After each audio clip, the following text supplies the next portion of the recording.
nostalgia critic guy. Remember it so you don't have to. Why do we like to scare the shit out of our kids? In particular, I'm talking about kids' movies. Yeah, we got a lot of things that are bright, bubbly, and don't have anything the least bit threatening in them. But then we have movies like Return to Oz,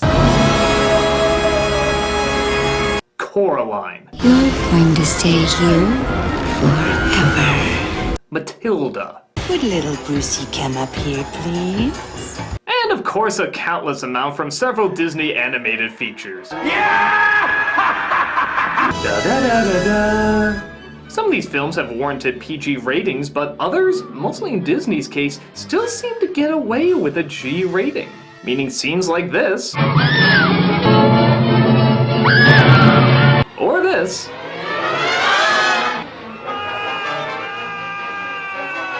have been deemed child-friendly for boys and girls of all ages. Bullshit! This fuck scares me even now! So why are so many scary moments not shied away from in so many kids' films? Isn't the idea of showing your kids a movie either to educate or just keep them happily entertained for a bit? Scenes like these most kids would either cry or piss their pants at. So why are they in so many family movies? And more importantly, how come we're really not that bothered by it? Going way back to the famous Grimm's fairy tales, most stories intended for children seem to focus on the extreme dark and the extreme violent. Yeah, when you read the original Red Riding Hood or Hansel and Gretel, you'll find they're pretty fucked up.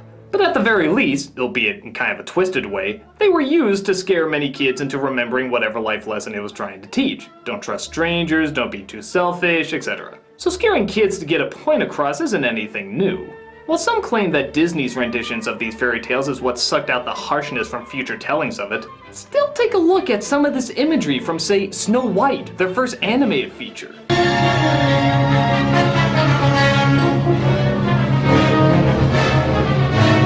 This is still pretty intense for little kids. And, like I said before, Disney has never been a company to shy away from the scary moments. But what makes these moments even stranger than something like Grimm's fairy tales is that these aren't used to teach kids any lessons. They're usually there just to emphasize how threatening the villains are or how frightening the world can be.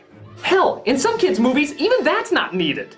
I still don't know what the purpose of that freaky tunnel from Willy Wonka was all about. The director said it was just to give a hint that there was something kind of off and creepy about the chocolate factory. Are the fires of hell a-glowing? This isn't a hint, this is a fucking jackhammer of terror into your head! But even then, the truth is you can get across fear to a child with very little. Because they're so young, it doesn't take that much to intimidate them. Yet so many films go to such extremes to make sure you don't forget the frightening moments, even if it's not teaching anything and the rest of the movie is completely upbeat and friendly. So, why have them in there? Well, I started to think back to when I was little watching some of these scary scenes. Every once in a while I hit something that was a little too intense for me, but to be fair, that was usually a PG-13 or R-rated movie. But the quote-unquote family-friendly shit-your-pants moments I found I was scared by, but I still kept watching them. Not only that, I found I watched them a lot. I loved Return to Oz as a kid. I adored the Headless Horseman. I really enjoyed those creepy Disney moments I both dreaded and looked forward to at the same time. Never once did I ever turn off the TV. So I started to ask myself, what did I like about them? I found there were three things I felt when watching those moments. One was an adrenaline rush. Kids like to be excited. That's why they imagine adventures to go on and new dangers to go up against. It's thrilling and fun. It's all part of being a kid. And putting yourself in those extreme dangers leads me to the second emotion I felt. Hope. We're always used to seeing the heroes in great peril, and the greater the peril, the more you want to see the hero get out of it. And the more menacing and scary the things the main character has to go through are, the more you'll appreciate the happy ending that most kids' films deliver. You can see this a lot in many Don Bluth movies. It was rumored that he used to say you can show anything to a child as long as it has a happy ending. And oddly enough, I think there is some truth to that. An American Tail, for example, has a lot of scary imagery and a lot of intense moments. In fact, it's the majority of the friggin' movie. But by God, doesn't it feel so good at the end when it's all over? Isn't that family reuniting just the most joyful thing you ever saw after being put through so much hardship? But the secret to making that work is balancing the scares out. And sometimes too many dark moments can work against a movie's intentions. Disney's Christmas Carol with Jim Carrey, while not an awful movie, relishes so much in the dark moments that it often forgets to let us enjoy the happy ones. Christmas Carol is a dark story, but it balances out with plenty of scenes relishing in the joyful spirit of humanity. Here, the dark moments are so heavy that the joyful moments are almost glanced over, so it just turns into overkill.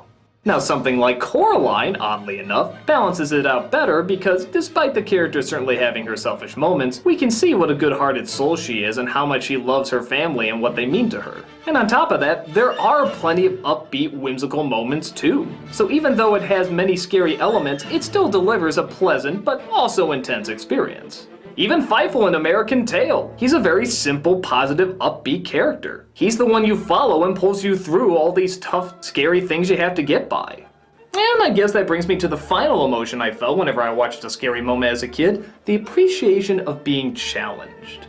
We're never gonna run out of bright, simplistic stuff for kids. It's all over the place. And with good reason. We want to see our kids live happy and optimistic lives, blah blah blah blah blah. But when something does come along that's different or even a little threatening, there is kind of this intrigue. As a kid, you ask yourself, why isn't Secret of NIMH talking to me like how Barney talks to me? Why isn't Paranorman talking to me the same way Dora the Explorer talks to me? I think there's definitely times, whether kids realize it or not, when they want something more dangerous and even questioning put in front of them. Kids know there's things they're not going to understand early in life, that's why they ask their parents so many things. They ask because there's a curiosity to find out about them. And oftentimes, we forget it's an emotional journey. These aren't the same challenges that a lot of learning programs are putting forward, like learning letters or numbers. It's challenging kids with feelings that they've possibly never felt before, and bringing those feelings into their awareness. If anything, they show it's alright to be afraid, that it's a normal part of life, and the more you can understand it or even confront it, the better off you'll probably be. Now, does this mean every kid should see something as intense as Coraline? Well, it depends on the kid. Every kid is going to be afraid of something different and is going to deal with it at their own pace. What a certain 3-year-old could watch with great excitement, a certain 7-year-old could still be closing their eyes at. It's like roller coasters. You can usually tell by looking at them which one you can probably handle and which one you probably can't. But you're still given that option of subjecting yourself to that fear. And you know what? Kids should too. Parents can of course help out their children discovering what they're ready to take on and what they're not, but it's important to teach that being afraid is not something to be ashamed of.